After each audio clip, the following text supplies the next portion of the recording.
خب سمین راستش یه چیزی میخواستم بگم.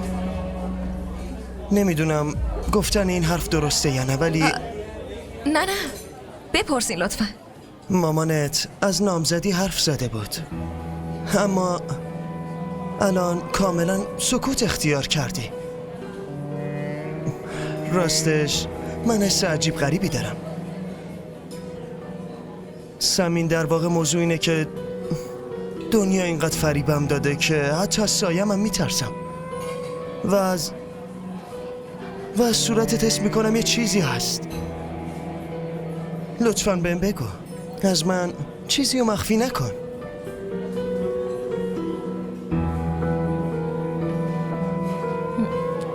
خورم، موضوع اینه که